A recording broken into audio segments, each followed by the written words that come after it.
Well, in this complicated world in which we live, we find that every rule or principle does often, almost always have its exceptions. I mean, there are a few like the laws of nature, which are pretty solid. For example, the law of gravity seems to not have any real exceptions. Everything that goes up does eventually come down. And so there are some rules, usually things that govern nature and life in general, that are not exceptional. Basically, when we read things in the scriptures like the love of money is the root cause of all evil, I've found, surprisingly even to me, because I thought at one time there must be some other things that are root causes of evil. And yet ultimately I find that that's a truism, that it seems like no matter what people do, they want to get what money provides, and that's power and control. So it's not really the money per se, because money is really a moot thing in terms of life. It's inert. It has no life force of itself. But we imbue money with a sense of power and control. We honor or respect or gravitate towards people who have lots of it. People who have lots of it tend to think of themselves as having a lot because they're smarter. In fact, they're just more clever or lucky. But the simple fact is that what they're really seeking to acquire is power and control, particularly control over their own life and their own destiny. And the sad thing is that when we come to Christ, the only way we can really live our lives in its fullness is to surrender that control and that power over our life into the hands of God and say, Lord, your will be done, your kingdom come. This is a daily struggle that you and I, honestly go through every single day. So we've been talking about how it's important that we submit to those who are in positions of authority because God has placed them there. And yet at the same time, we all understand that there are people who have authority that they abuse and they misuse and they misapply and they use it to advantage themselves over other people in unfair, unjust, and unrighteous ways. So are there ever exceptions to the rules? Are those people who are in authority always right? And should we always obey and follow every order, or should we at times resist those orders? Well, it's interesting because this is the question that the church has sought to address going back at least to the 4th or 5th century, and probably even before that, because I think we find even in the book of Acts that the apostles were commanded to no longer preach in the name of Jesus. And that famous passage in Acts 5:29, where Peter says, whether we should obey God or you be the judge. And basically, they almost got themselves killed for making that statement because they were telling the most powerful religious and legal body in their nation that they were not going to obey their law because their law was an unjust law.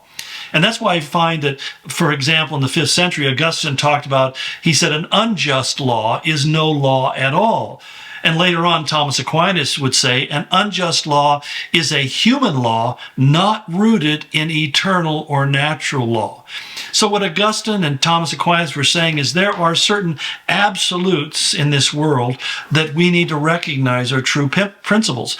In fact, interestingly, the 10 Commandments are really a codification of natural law in terms of the moral predicates upon which our lives should be governed. And essentially, if it agrees with what the 10 Commandments says, then it's probably okay. But if it tells us to violate one of those 10 principles, then we should resist it. In fact, I think one of the greatest explanations of how this works was written by Martin Luther King when he was in the Birmingham jail. He sent out a letter, basically an article, if you will, or he wrote about, he called it the letter from the Birmingham jail. And let me read you a portion of what he wrote. He said, one might well ask, how can you advocate breaking some laws and obeying others? You see, King was being criticized for the civil disobedience, the sit-ins, the marches, the refusal of Rosa Parks to sit in the back of the bus, and those kind of things where they were confronting white-only restaurants, white-only restrooms, white-only drinking fountains. They were standing up against that and refusing to submit that. And people were saying, well, as a Christian, you should be obeying the law. And that's what a lot of Southern Baptists or pastors were saying. And he goes on and says, the answer is found in the fact that there are two kinds of laws, just laws and unjust laws. One has not only a legal but a moral responsibility to obey just laws, but conversely, one has a moral responsibility to disobey unjust laws. How does one determine whether the law is just or unjust? A just law squares with the moral law of the law of God. An unjust law is out of harmony with the moral law of God. And so this is really amazing because, we have probably the easiest thing to observe about that would be Nazi Germany, where basically many of the German people justified turning a blind eye to what was going on during the Holocaust because they were just following orders. And this idea of just following orders and submitting blindly to authority is something that had developed over centuries within the German world. The famous Rudolf Diesel, who invented the diesel engine, as well as the ice cube, basically called this out in the beginning of the 20th century. I think it was about 1911 or 13 or something. He really wrote extensively about this tendency of the German people towards militarism based upon this idea of submitting to authority. And he said it led to arrogance and pride, all of which we see coming to a full bloom during the Nazi period. But the simple fact was that they had failed to see that there are some laws that are unjust. So it's ironic because you have people like Augustine and Thomas Aquinas and even Martin Luther, and now later, and in our own time, Martin Luther King, who said there is a distinction that needs to be made. And it's not just important that we obey the law, but we recognize when the law is not to be obeyed. And I think many of us went through that when we went through the pandemic, or what I call the faux-demic. I think more and more the evidence is beginning to prove out that it was not nearly as severe or dangerous or threatening as many of those in power wanted it to be.